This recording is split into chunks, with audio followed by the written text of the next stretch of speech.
Greetings, Wargamers. We're your hosts, Trevor, Jay, Josh, and this is Chain Attack.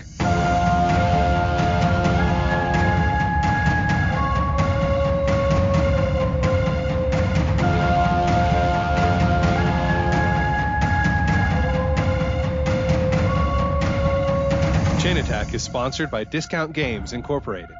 Discount Games Incorporated specializes in customer service, low prices, and prompt shipping.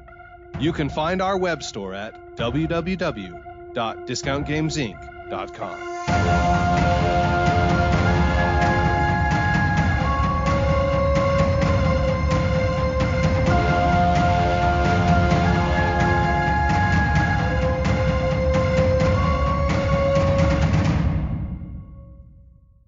Welcome to Chain Attack. I'm your host, Trevor, and I'm currently wrestling with a pug. I'm Jay, and I assume you're probably losing this fight. Is that correct? Yes, constantly. Interesting. It is a constant battle, and I am always losing. And I'm Josh, and I've spent many mornings this week wrestling with weights in what I just realized is basically a rebranded CrossFit series of exercises, and moving hurts me now, so I'm sure everything's fine. Just like PX90 or something?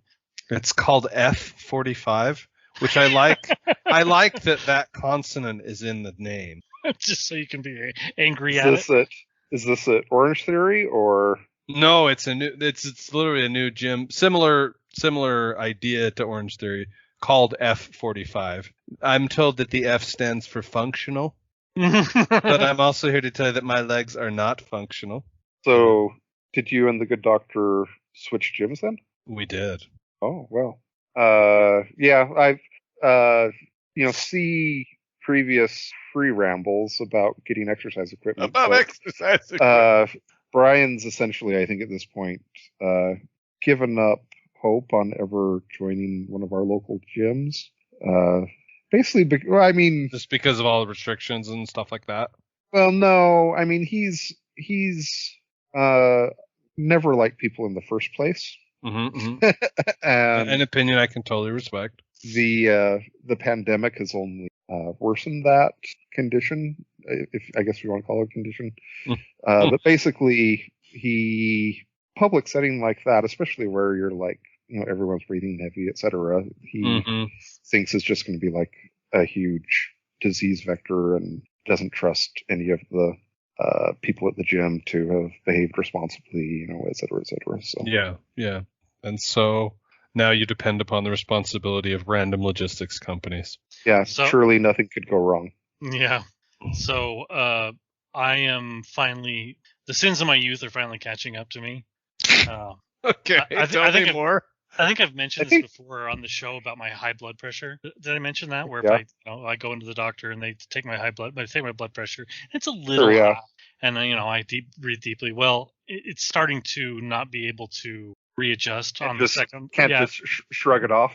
Yeah, and so the amount of salt intake and the amount of caffeine intake and the lack of exercise is finally getting to the point where I'm probably going to have to get back to exercising so that I continue my salt and caffeine intakes. So does this mean the rower's coming back out?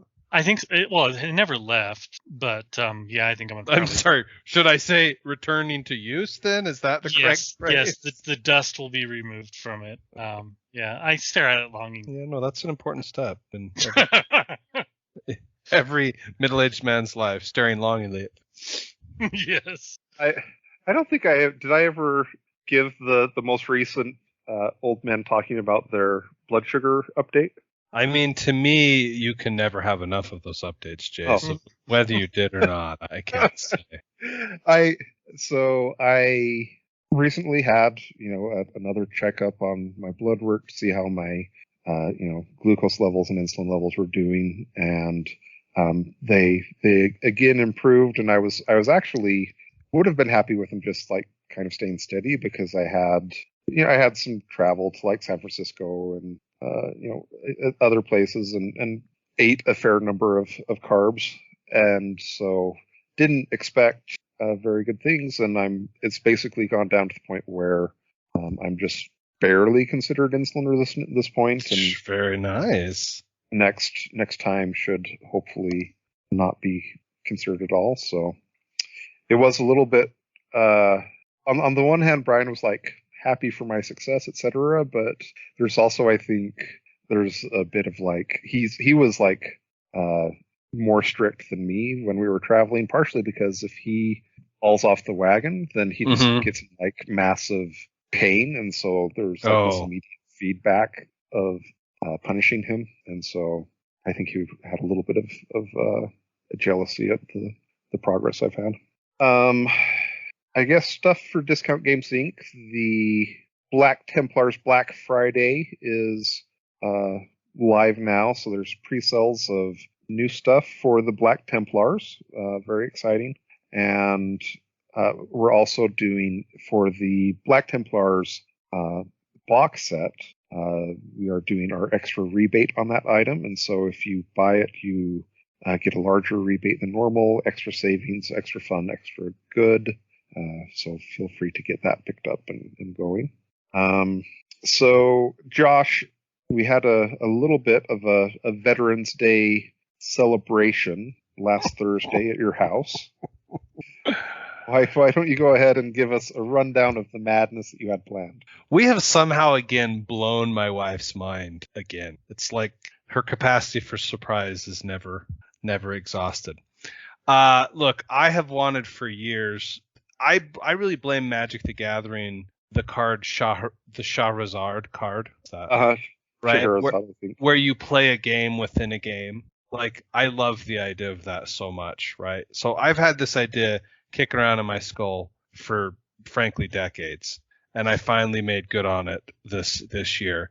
But I just love the idea of basically a series of games, linked together either by theme or a series of games where the outcome in one determines something in the other games. I mean, I could go on and on. But how did I decide to try this out for the first time with the other madmen that I could find?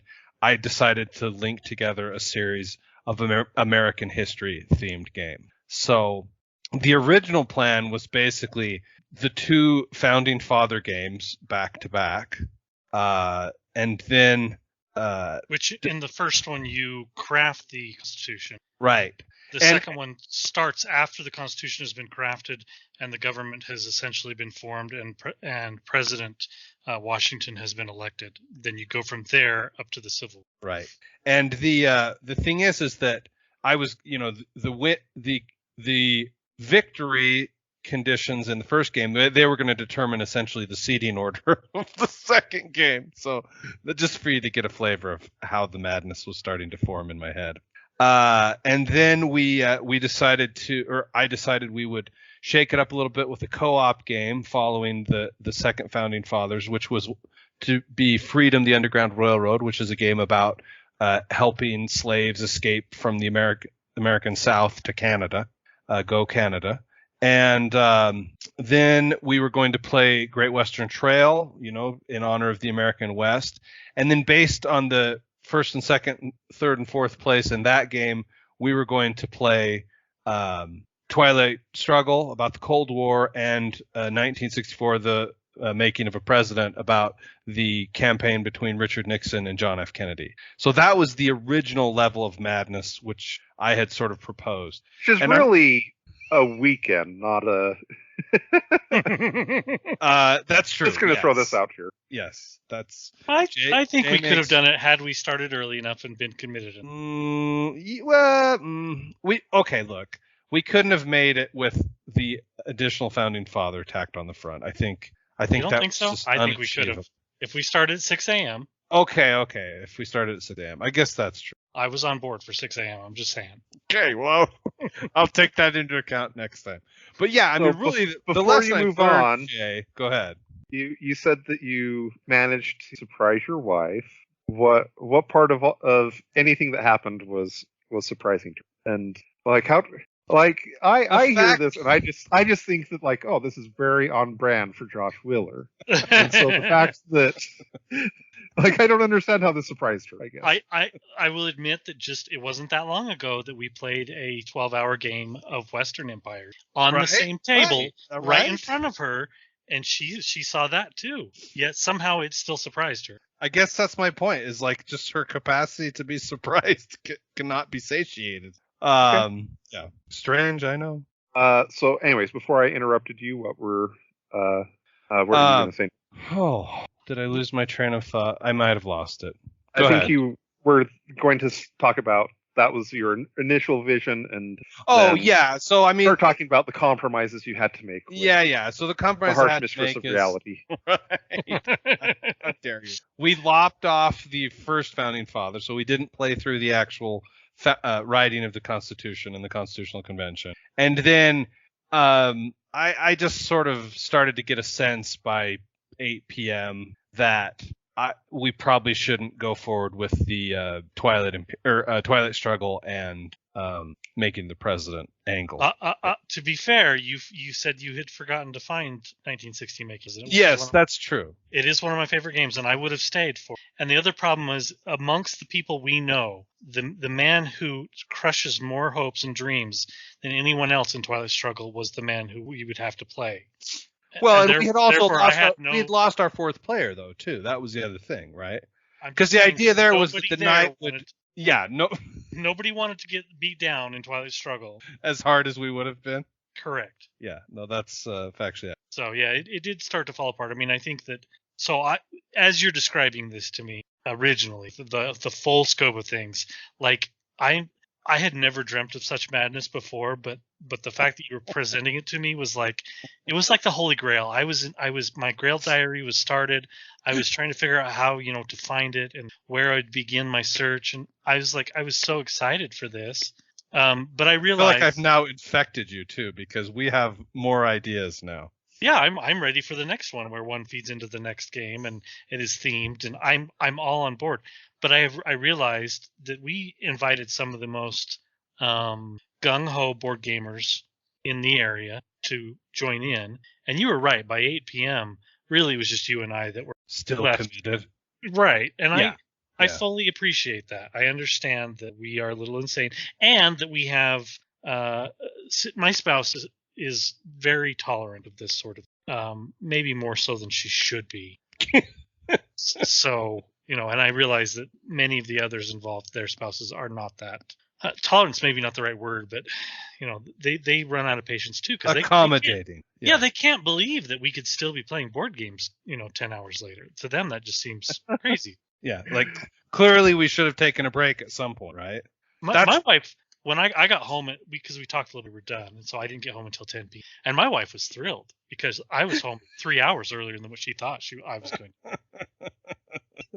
Amazing. Yeah, so I think that now before we go and grade some of the games that we played on this day, I think that we should do a Discord poll for which themed game should be next, or themed weekend or day should be next, because I am fully intending to do at least one themed day that starts with Revolution 1584 to 1648, the Dutch Revolt, right? The name of that game is it blows me away every time. I can never remember the actual dates in it. It makes me so mad. Revolution, the Dutch Revolt, 1568 to 1648. I am totally ready for that to be one of the themed days. Of course, the other one that Trevor and I talked about was essentially civilization-themed games. So we're talking like Clash of Cultures into antiquity, perhaps into then Through the Ages or It's a Wonderful World, and concluding with Eclipse or Beyond the Sun. I mean, clearly a weekend. Clearly, like, we're talking convention-level event here. I would be willing to rent out a small hotel room, convention room or whatever. I've always wanted to do like a cabin and just go to a cabin. Yeah, that would be a great choice, because then we could basically guarantee that we're not going to be interrupted, and we don't have to go home. And then you leave the game set up, if you need to, things can be left set up. I mean, to me, that's the next. I mean, really what I'm describing is like, I want to put together a boutique game convention. Or bespoke, I mean, right? I will put together a bespoke game convention for, a half a dozen madmen. I mean, that I'm looking for people who are insane. That's what I'm doing. Right. If you're within earshot and you're willing to fly across the country to join us, you're welcome to come. I promise you, we will not turn you away. And it's On the one hand, the fact that you're willing to fly here just shows us that you're appropriately committed, right? Yeah. Look, my favorite thing about putting these days together because I consider this to be like really kind of the third event of this nature, right? Like, and what I mean is earlier this year we put together the Western Empires game, right? Then we did a Twilight Imperium game a month or two ago or whatever. This is sort of the culmination this year of my methodology, right? My favorite thing about it is sending out a Google survey to potential attendees and literally including quizzes and like, crap like that. I love being that ridiculous. That's what I'm telling you. I guess two quick thoughts. First one is I had penciled in that I was going to go to the Las Vegas Open at the end of January. Mm-hmm. And I've just like recently come to terms or grips with the fact that that's not going to happen. And that instead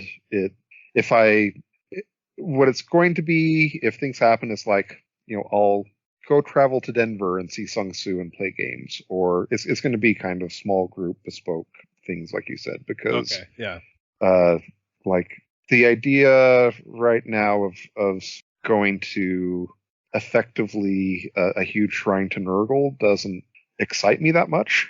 Yeah, 200 people in the same room using the same bathroom and drinking out of the same water coolers for 2 or 3 days straight. I mean, you're guaranteed to come out of there sick, and that was pre-COVID. That's true. Yeah. We always used to have post-con. Con crud. I mean, it has its own name, right? Yeah. Yes. And you're guaranteed to get ill. It may not be COVID, but something that you're going to come home with some sort of crud. And like, if it was just me, that's one thing. I would still potentially consider it because I guess I'm foolish. But like, my wonderful spouse is literally kind of in a situation where like his health has been so poor, assailed. Yeah, that he feels like, that he's not sure he can like actually survive a serious bout of illness, right? Either physically or mentally. And so there comes a point where it's like, well, like I would be just like a huge dick if if I was going to disregard, what's the going potential on effects on him, right? Yeah. So I guess the bespoke gaming conventions of a small number of people is something that has been on my mind.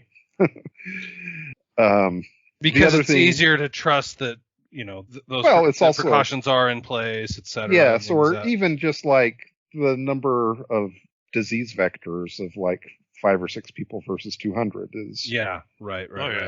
A big deal. The other thing to slide in real quick is we totally have to get Unfathomable scheduled. So I mean, see, that could be another themed game day. You could do a Lovecraft one. There you go. That's the one we'll put in the poll. The other one will put in the poll. I would be very excited about Arkham Horror 3rd Edition and Unfathomable on the same day. Yeah, that seems achievable, right? Yes, and we need to start the seating order by some Lovecraft letter. Beautiful. I love the way you're thinking. Always. Okay, well let's start grading Founding Fathers. All right, let's do it. So Founding Fathers.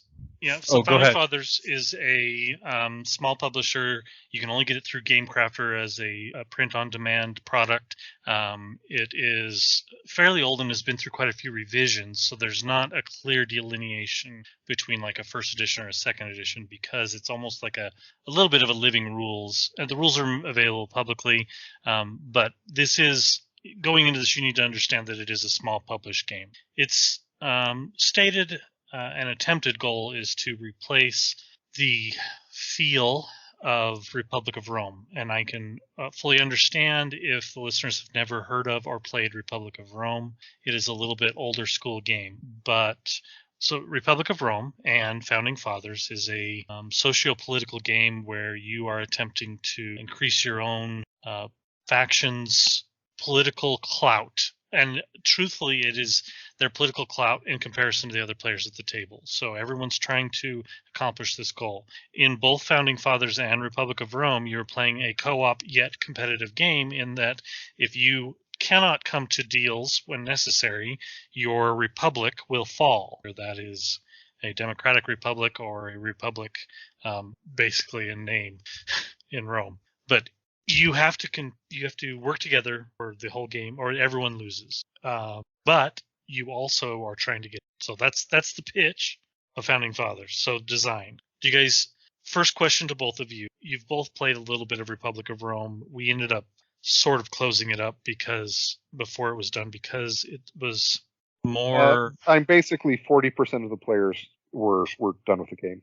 Yeah, they did not have a good time. So, do you guys feel like starting there, that baseline? Do you feel that Founding Fathers does a better job at playing the style of game that Republic of Rome is trying to do than Republic of Rome? I mean, I feel like it's the Founding Fathers is more streamlined than Republic of Rome, right? For me, I think I would gladly still play either one, but I'd give a slight nod to Founding Fathers for just being more efficient, essentially. Yeah. So the basic mechanic in Republic of Rome and Founding Fathers is basically there's a event that happens, and then you resolve that event by political influence. Well, in Republic of Rome, the wars are handled very differently from the social issues. That when you have to resolve a war, you have to raise legions to do so. And it's kind of a separate action you do in order to win the war. In Founding Fathers, the wars are treated just like the social problems. They're just it is all about the vote and the political sway and how it's going to affect popularity of various players. And their factions, right? Yeah, their factions, which is a big streamlining part of it, because the minutia of actually fighting the Republic of Rome doesn't add any. So, if we're comparing the two game experiences, there's two things that I liked more about Republic of Rome. The first one is that I actually like the theme of Republic of Rome quite a bit more than the theme of Founding Fathers. Okay.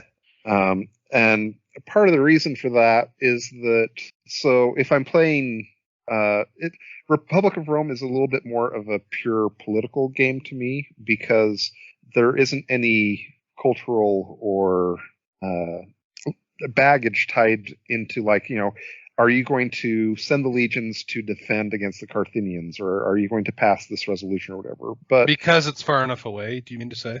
Well, and also because we're not Romans or Italians, etc. But we are Americans, and there is when it comes time to pass like the Bill of Rights or whatever, that can get in the way because the player's like, oh, well, of course we want to pass the Bill of Rights because that's what we're supposed to do. One of our players you could basically manipulate during the game based on actual historical versus ahistorical events. Exactly. Yeah. So I think that it's better to be able to play a purely political game without the baggage. That baggage. So here's an interesting. Let me ask you this question. I think it's NJ. Is like if we had if it was the same rule set and everything, and it was Rome versus America, how would you feel about it? You know what I mean? Like if you literally just swapped the themes out. And I guess I would probably go with the streamlined version. I did remember, and I guess this kind of ties into, it's tough for me to say because this ties into the second thing that I thought. So listeners at home are going to be kind of incredulous at what I'm going to say, but we got a rule wrong. And so it's the setup was, is that really a rule wrong, or is that multiple rules wrong? Really? Yeah, well, I mean, it has. So one of the things when we played Republic of Rome, one of the things that I thought was really cool was that on the one hand, you're wanting to advance your own factions, goals, and agendas. And at the other hand, everyone kind of has to work together to keep the Republic going, or else you're just all going to lose the game together. But sometimes the thing that the Republic needs hurts your faction, hurts your faction, right?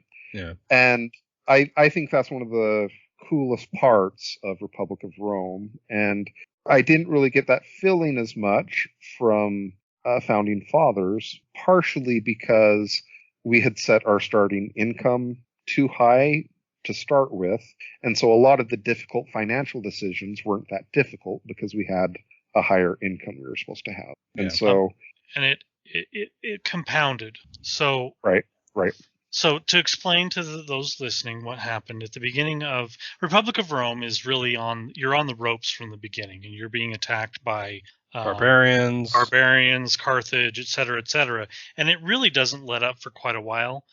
Its intent is that it does let up in the later half, which is where the Roman apathy and Roman excess comes into play, and where the Republic begins to fall apart.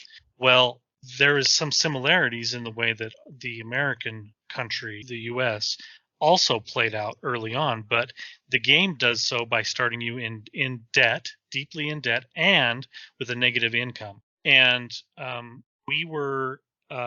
what had happened is, rather than being at negative, I don't know what to call the units. I'm going to call them millions of dollars because they're not really something behind them, but we were at negative 30, or we should have been at negative 30, but we were at positive 30. Right.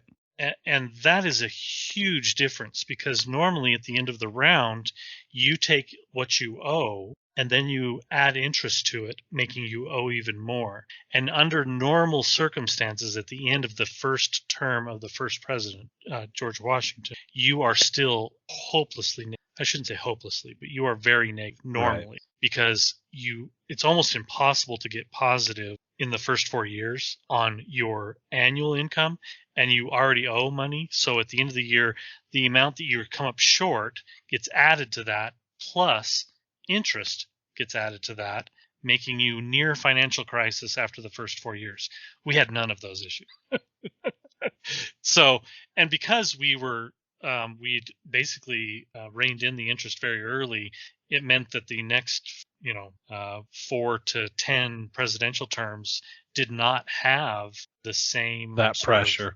That same sort of pressure. So it basically meant that Jay could invent a new way of dealing with taxes to get himself popularity over and over again. Well, to be fair, he could do that anyway, but he would not be able to do it maybe as early in the game as he had. Right. Yeah, that's fair. So I guess it's tough for me to compare the two games because I haven't played an accurate game of Founding Fathers to tell basically if I have kind of that same feeling of tension of having to do things against the best wishes of my faction in order to try to keep the game still moving along and the country not going to insolvency, etc. Yeah, right. Yeah. So I will agree with your first point. There are situations where you want to try to do certain things. A good example is to really like to abolish slavery. Yeah, there's lots of things, justifiably so, tied to slavery and things that are coming up in the deck. Correct. And so you're wanting to try to accomplish these things, and some of them are frankly nigh impossible anyway. And I think it does a good job of portraying why it was so difficult for even those who supported these things to get them accomplished. So I think it does do a good job of that. And it's not just with slavery, it's with other things as well. There's a bunch of things that go on: women's suffrage, the Bill of Rights, solvency of the Republic, paying the debts of the states when it becomes united. There's just a lot of issues that they dealt with that I think it does a pretty good job of conveying those. But if you have issues with those themes, then maybe it's not the right game for it. I mean, clearly the Romans had no issues with having lots and lots of slaves, but it isn't necessarily essential in that game because it was accepted throughout their entire reign. Yeah. Right. Yeah. Right. Yeah. So, are you going to put a number to it, Jay, or what's your feel? I have one quick question, I guess, before I give a number related to design. So another thing, and I guess maybe I just needed to put on my big boy pants and get over it. But not necessarily. Another thing that kind of seemed odd to me is so on the game setup, you get a number of historical personalities and they give you votes. Mm-hmm. And is that different each game setup? Is it random? Is it? It's semi-random. So there are certain statesmen that are dealt out regardless. Like, there will always be somebody who gets Washington. There will always be somebody who gets Hamilton, somebody who gets Burr, and someone who gets Jefferson. And I think there might be a couple other like the one guy. Number one always gets like order. Franklin, Washington, and who am I not thinking of? Adams, John Adams, right?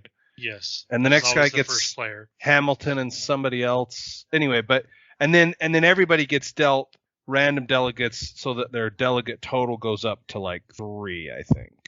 Yes. So the person in Jay's seating position, generally, I think you got 2 random delegates and 1 that was assigned. Yeah. Burr was the assigned one, I think. Burr was the assigned one, I'm assuming, Yeah. So the game starts, and this is a game that is, all about voting, political power, blah blah blah, political power, etc. And so we have one player who has like 21 votes, one player who has 20 votes, one that has 10 or 12, and I have 6. Yeah, which I think that could end up different. Sure, yeah, with the random stuff. Right. Right. But there was also like there's this part of me that's like, this just kind of seems like poor game design to have. Like, there were lots of points at the start of the game. They're like, "Oh, Jay, what do you vote?" I'm like, "Well, it literally doesn't matter what I vote because I have 0 influence over what's going on here." So, but what's weird is that you were still winning of those rounds. But it's not my fault that it's a legitimate game design concern. The President Burr was the greatest American history to ever grace the annals of time. Whatever. So this is what I'm going to, my counter, and I'm going to sort of tread lightly since I don't feel like I have enough plays of the game to really defend my position. But I don't feel like votes really matter all that much. I do think that getting people to buy in or trying to encourage someone to include you is more. This is a very heavy social game and not as heavy about the strategy. Now, clearly, it's easier to get someone to want you to be on their side when you have votes. But I also feel like that it's almost by design that there are some haves and some have-nots to begin the game.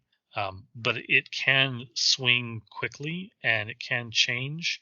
And having a number of votes doesn't necessarily make a direct correlation to your political faction gaining popularity or winning elections. Yeah. Oh, elections. So I understand how you feel. I don't know enough to say whether or not it was by design. But I feel like it kind of is that it is almost tries to have these swings in political power where you can spend. You're not going to lose the game by having very few votes for a while if you are careful about the way that you prepare for the next few terms. There's lots of games where it feels like the game kind of goes in waves where. Yeah. You will have a time when you're ascendant and you need to be scoring as many points as you can, and then you're going to wane and start preparing for the next time that you're ascendant, etc. And I would say that that's a pattern that this game follows. I mean, I assume you guys agree with that. I do, yeah. Yes, and like absolutely. Alliances wax and wane because of it, and right. And so that's fine. I guess I'm just saying that that was an initial reaction that I had to the game that a little bit off-putting with that. Yeah. Okay. Well, so do you have a number for us, Jay, on design? I mean, so for what it is, I do like it, but on some of the other categories that we're going to get to, kind of drags it down for me too. So sure, you could. I mean, I maybe framed it in a positive light because I compared it to one of the only games out there that is comparable to. But if you take it in an overall and you look at it as comparison to all board game, then it's not necessarily as favorable, and you really need to be a particular type of gamer to even want to approach this. Oh yes, definitely. I would say that, boy. I mean, when we get to audience, like, don't worry, I've already written down a specific word for that, for the answer to that question. I mean, I don't know what to say, because on the one hand, if you are in this niche, there's very little that's designed like this. And so that probably rates it high. But if you compare it to overall board games, it probably gets lower for me. So I would say, like, in board games in general, I'd probably say like a 6. In the genre, like an 8. Okay. I think that's fair. The funny thing is, like, that's the number I was going to use is 6. And I think because of some of the warts, like, I think the rule book needs quite a bit of heavy lifting, I guess is the term I'm going to use, by the players. You know what I mean? The fact that it's a print and play, gives me hives just a tiny bit. The fact that, like, we ran out of popularity cubes at one point in time, just like little niggling things like that. But the design of the actual, like, the situations it sets up to cause people to have to bargain with each other or form alliances, and these, like, ridiculous situations it sets up where, like, the Alexander Hamilton presidency with his vice president John Marshall was, like, the most glorious period of the American antebellum time, right? I mean, like, all that stuff is what makes me feel like the 8. So I guess what I'm saying is I sort of agree with the way you've numbered it there, Jay, a 6 and an 8, but now I want to hear my beloved fanboys number. Where you at, Trevor? I mean, does the scale go to 11?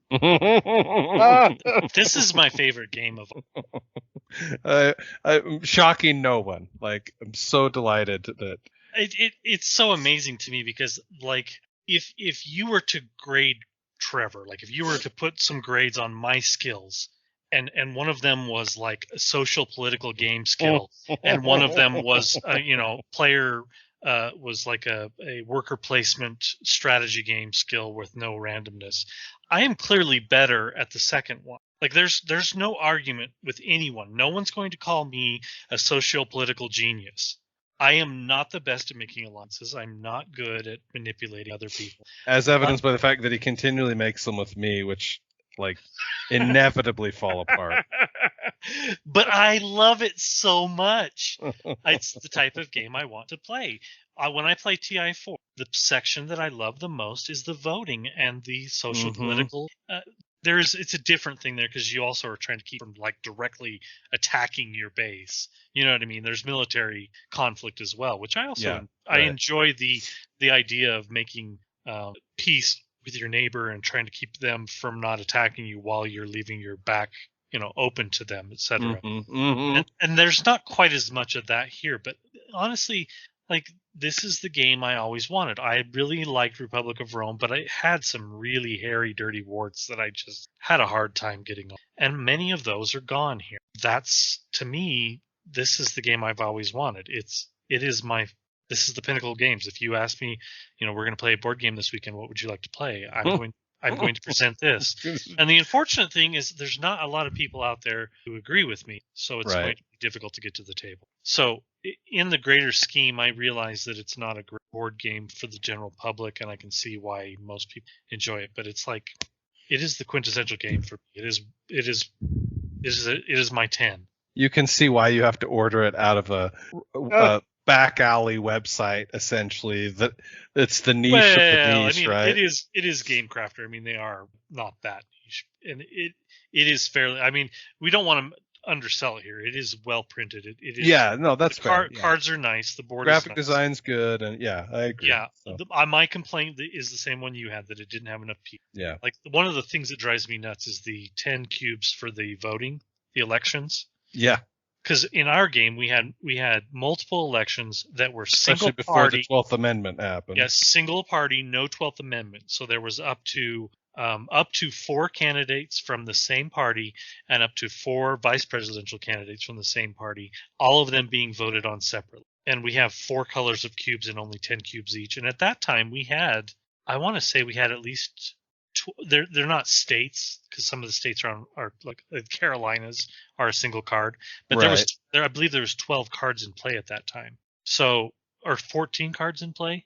So yeah, but I think it was 14 cards in play. Some of there those was not enough. You're like, come on. Yeah, there was not enough cubes to actually, like, if they did a good job, you ran out of cube. So. All right, let's talk about time management then. So it's pretty bad, and I'll admit this.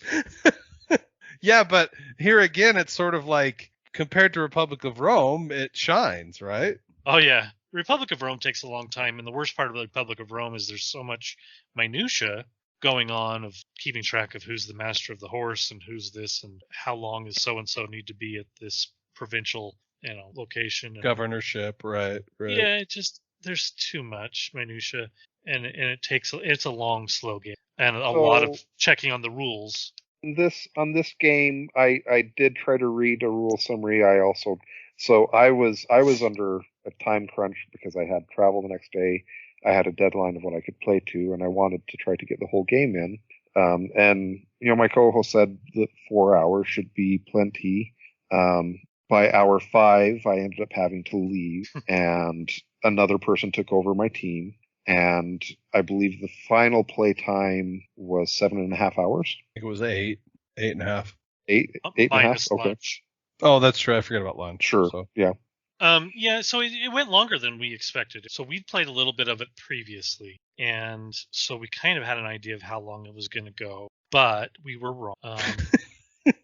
And part of the problem is because it's a socio-political style game where you're talking a lot and making deals, is that sometimes some of that can end up going longer than it should. And this reminds me of the times that I've played diplomacy where we had to implement a timer during the negotiation phase. See, and I suggested to Trevor that the next time we play this, because there will be more times, that maybe we should play with a chess clock or something. And Trevor, in his good-natured way, was essentially offended that I would even such nonsense. It feels like you're trying to shorten my joy. Like you're telling me I can play this game for 4 hours, or I could play it for 8. Well, I have to say one thing that it makes me worry about is that you end up more likely with this almost like mental or emotional pressure on certain players who are not wanting to be involved as long, right? I feel like you end up with this pressure for them to king make, right? Or to and I almost find myself doing it, but throw the game. Right. I find myself doing it because I'm a child of chaos. Agent of chaos. Yes. But you find people being like, I could raise the tension level if I do this thing, and I'm not certain it's necessarily designed for that, right? But the time ends up making, I think it starts to affect people's thinking in that. Yeah. So that's my only concern about it.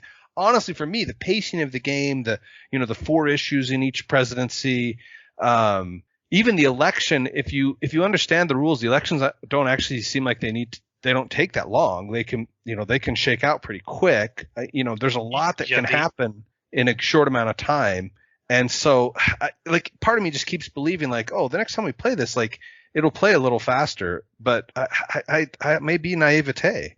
Yeah. I mean, you gave an example of the elections.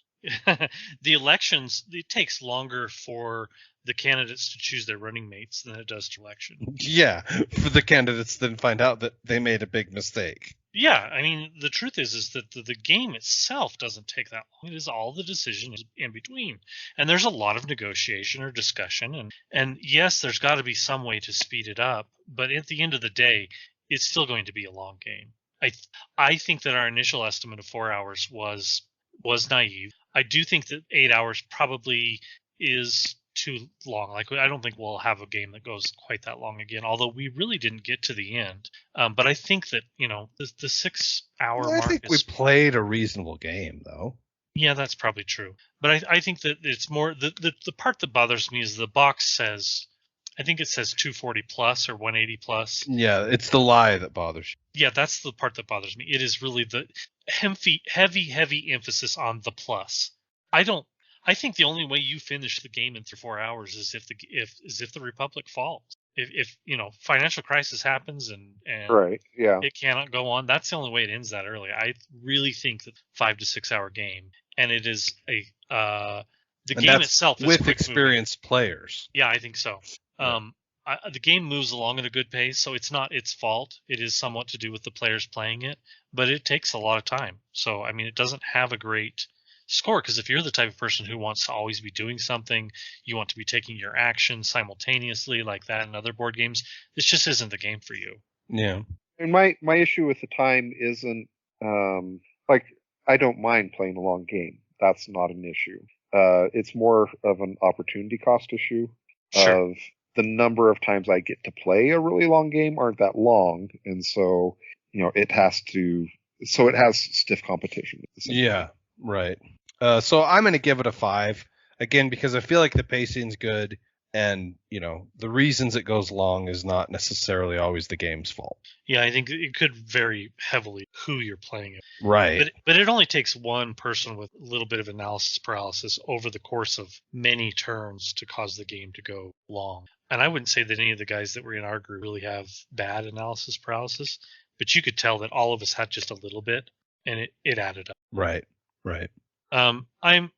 I love every minute of it, but I do recognize that it does have an opportunity, Jay said. So I'm probably going to say which burns me deep inside. We could just put a fanboy number in for every category for you, Trevor. It's okay. And 10s across the board. I can't think of a way I'd rather spend 8 hours. It's a 2 or a 3 for me. Okay. I'll probably to not hurt Trevor's feelings, I'll say 3. And because bigger numbers are better. Okay, so next score is repeatability then. This is a 10 for me. So I'm on the fanboy wagon here with Trevor. Again, this thing causes all the kind of chaos that Daddy wants to have in his life. The order in which the things come up can really change the way that there's a lot of cards in the initial deck that are wars that you just cannot handle and end up costing the country a lot of money. And if they all come up very early, you're in deep financial crisis very early. And a good example of something that changes the face of the game very quickly is the 12th Amendment, the way elections are handled. It can wildly change the game if it passes or if it doesn't pass. In the first game we played of this, I was playing George Washington, and the 12th Amendment came up in the very first 4 years of the game, the first term, and I just assumed, because of the history thing that Jay was talking about earlier, that everyone else at the table would be for the 12th Amendment. And so I just kind of, without trying to get anybody to help me, just threw it out there assuming that everybody'd vote for it. So funny. It was the greatest. And had it passed, I think that George Washington would have had a chance reelected. It did not pass because everyone's like, why in the heck would we pass this and give you more popularity? Why would we help Washington? You're right. Screw him. Nobody wanted to help me, so I lost the the Washington's reelection in a landslide loss. Just got destroyed. So anyway, the replayability, the stories, the emotions that come up, and the varied players, it's so deep with that. I just think I agree. And it is funny that President Burr did score. He was probably the highest scoring president of our game. Is that? Well, when you left, I think Hamilton outscored him, which is delightful in my mind. Yeah, it is funny. They both ended up putting together careers which are the highest scoring. So that the goal really you wanted to have was be vice president once or twice. Oh, the best part, Jay, is the reason Hamilton had such an amazing career is because he refused a duel and lived. Fantastic. Yes. Yes. Davy Crockett challenged him to it. Naturally, yes. Yes, naturally. So that's the kind of crap that you can get up to in this game. You see what I'm talking about? Oh, yeah. Freaking love. Yeah, but I mean, so it's the long, storied political career where you spend time as Secretary of State, and then you move into Vice President, and then President, and then get reelected as President, which can score the biggest amounts of victory points in this game. And you don't necessarily have to, do that. You can do smaller chunks of victory points on varied things, but that's a huge swing. And both Hamilton and Burr in our game did that. So what was it we just graded? Replayability. Yeah, I mean that does. I would probably say an 8 for me. Okay. Fun. So I'm giving this one a 10 too. Like I'm at full fanboy froth at this point because it's one of those games, and I realize it's like a very similar thing to Twilight Imperium. Like the stories that come out of it, like nourish the dark part of my soul. Like I just love that there was a DeWitt Clinton presidency, where he lost to Polk that ended up being surprisingly competent, That was pretty crazy. I mean, it's just weird that and it sort of showcases something that happens in real life, in that if a president, even an incompetent president, gets elected during a term that has no real challenges, they can go out throughout history being a great president because they were never dealt a difficult hand. Yeah, I mean, he was a freaking 2-term president, for pity's sake. Yeah, and never once got anything difficult handed to him. And I believe his presidency was also the inventor of gerrymandering, right? Or his vice president, I mean, right? Yes, he did have that presidency. Another delightful little pearl. So again, it's a 10 for me. I don't need a fanboy anymore. All right, fine. Jay, give us the rational man's number. Go ahead. This is fun. Is that correct? Yeah, Yes. Fun. We're going to open a new category called the damning with faint praise category. Well, what's funny is that if you rated Jay's, like, if you gave him stats and the different scores, he would score way higher than I would in this. Yeah, he's like made to win this game. Like, right. Like God poured the mold for somebody who could win this game and then poured Jay inside of it. I don't think that's true. Yeah. I think it is. Yeah. I'll probably say it. Okay. Overall, I'm staying on the fanboy train despite my concerns with design and time management and giving it a 10. Trevor? It's really hard. This type of lightning in a batch, so a game that can produce it pretty consistently, for me, just scores really well. I'm looking for a really interesting experience, and there's a lot of solid games, board games out there that have solid mechanics, great written rules, but at the end of the day, they are what they are. They're not all that memorable or that fun, and I can think of dozens, hundreds of games that we've played over the years that I just really don't remember who won. Care if you ever go back. Yeah, Right. Don't care if I ever go back. I mean, there's one that I can name right off the top of my head, At the Gates of Loyang. It's a great game, and I've played it lots of times. But at the end of the day, it doesn't create these sort of memorable experiences. But rules-wise, gameplay-wise, it's fantastic. I'm actually a little surprised it hasn't been reprinted at this point. Mm-hmm. That's one of those games that's just it's solid, and a lot of people love it, and it's beloved of. But it's just not. It doesn't give me this experience that Founding Fathers. Jay, do I put you down for another 8 here? Yes, sure. Yes. All right. For audience, I'll make a little guessing game. What one word did I write down to describe the audience for this game, dear co-hosts? Masochist, esoteric. Chaotic neutral. Masochist would have been a good one. I wrote down Madmen. The audience is Madmen. Okay. Go or no go? It's a total go for me. It's like every go known to man for Trevor. Jay.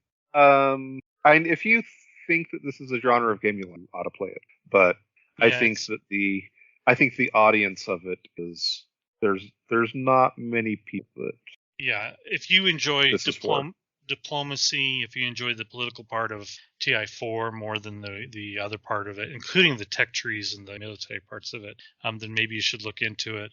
If you're more of a Euro board gamer, likes, having predicted outcomes and knowing, what's going to happen when you take the actions you take, it's probably not for you. Clearly I feel like the people who enjoy Western Empires maybe would also enjoy this. It's just that similar. That's probably true, right? Yeah, it is a unique play experience, but I can see, like, if I were to go to, say, my group of friends or my family, just my sphere of influences, there's very, very few people who fit into this category. So Yes. All right. Well, I guess let us know if you guys are interested in the game, or if you've played it, or what your thoughts are, et cetera, et cetera. And look for a poll on which themed game bespoke convention should be next. yes, if you have played this game before, I would love to hear your stories. Tell me about your 20th level paladin. I mean, president. So true.